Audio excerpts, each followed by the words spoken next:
nin ayaa xaaskiisa ku yidhi ka tag hooyo ugana tag meesha gabadha aan ka guurnay si ay ugu imaadaan dad kale oo ay u qaataan sababtoo ah hooyo way xanuunsan tahay waa ayna weyn tahay waa ayna nadaalisay laakiin xaaskii ma aysan maqlin hadalka ninka waxa ayna samaysay wuxuu ninka aad uga shallaayay hadalkii uu yirina uu aad uga qowmameeyey kadib waxaa jiri jiray dad reer baadiye ah oo carab ahaa deganaana dhulka saxaraha ah halkaas ay u raadsadeen cunto iyo cabitaan ay ula dan lahaayeen xoolahooda sida caadada ah carabti waxay ahaayeen kuwo ka guura meel una guura meel kale sida soomaalida oo kale ayay ahaayeen dad reer guuraa ah sababtoo ah waxa ay xoolahooda u raadin jireen meel daaqsin iyo biyaba leh dadkaas reer guuraaga ah waxaa ka mid ahaa nin waxa uu lahaa hooyo aad u weyn waxauna ku ahaa keli ama madi hooyadan waxay ahayd mid weyda caqligeeda wakhtiga badankiisa sababtoo ah aad ayay u daaweyneyd waxa ay jecleyd mar walba inuu wiilkeeda la joogo oo uusan ka firaaqoobin ama uusan ka tegin asna waxa uu ahaa mid kohda ama dhibsada yeeritaanka iyo hooyadiis ficilada ay samaynaysa mar walba sababtoo ah waxa uu ahaa nin qoomkiisa sharaf kale ma uusan jeclayna qoftan weyn ee mar walba dhibayso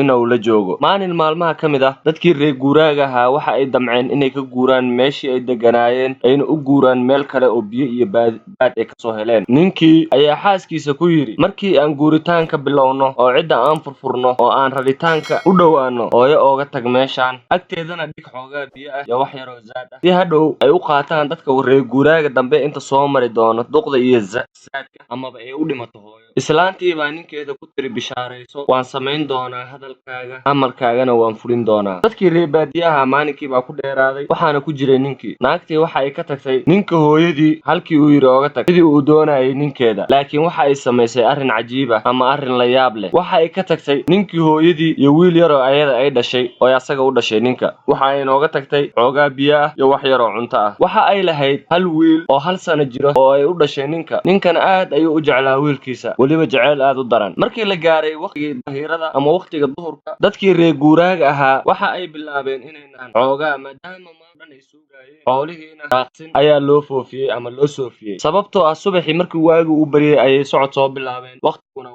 aad u kulul nin walba oo ka mid ah reer baadiyihii waxa uu ag fariistay reerkiisii iyo xoolihiisii ninkii waxa uu dalbaday in loo keeno cunugiisa laakiin xaaskii waxay ku tiri waxaan uga soo tegay wiilkaagii hooyada agteeda sababtoo ah ma doonayna asagana ninkii waxa uu yidhi sabab weliba asagoo aad u qaylinaayo xaaskii ayaa ku tiri sababtoo ah asagana maalinka u weynaada ayuu saxaraha kugu tuuri doonaa sida aad hooyada adigaba saxaraha ugu soo tuurtay hadalkan ninkii qalbigiisa ayuu ku degay oo dareen ayuu geliyey qalbigiisii hal hadale ama hal kelimad oo dambana kuma uusan soo celinin xaaskiisii waxa uu ogaaday inuu aad u qaldamay waa uuna ka shallaayay ficilkii uu sameeyey faraskiisii ayuu soo istaajiyey waxa uuna u laabtay halkii uu hooyadii uga yimid asagoo aad u degdegayo si uu u haleelo hooyadiis iyo cunugii uu dhalay isaga inta aysan ugaarsanin xayawaanaadka wuxuushta ee meesha wax ka cuna sababtoo ah caadada ay leeyihiin wuxuushta ama xayawaanka wax cuna ayaa ah markii ay usama ama cid ay meel ka guurto inay usoo dabamaraan kadibna ay cunaan wax walba oo meesha siyaalay ninkii waxa uu gaaray meeshii hooyadii ay joogtay waaba hooyadii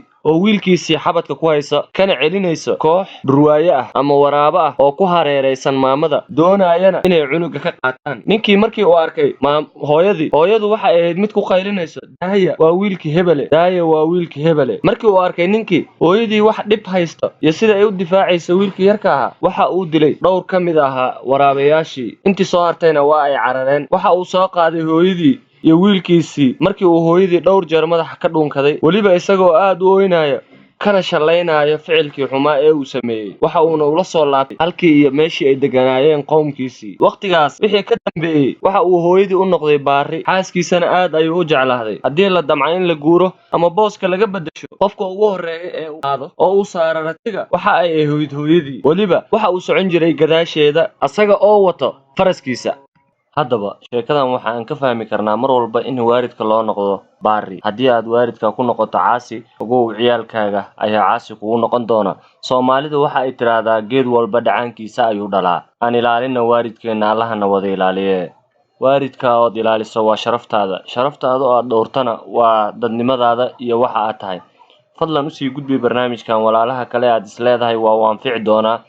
sababtoo ah waxaa jira dad badan oo Soomaali ah ama Muslim ah oo aanan ogeyn waalidka xuquuqda uu ku leeyahay waxa xaq naga wada saaran yahay inaan mar walba waalidkeena si wada jira hooyo iyo aababa u dhowrno fadlan waalidka u naxariiso Allah ku naxariistee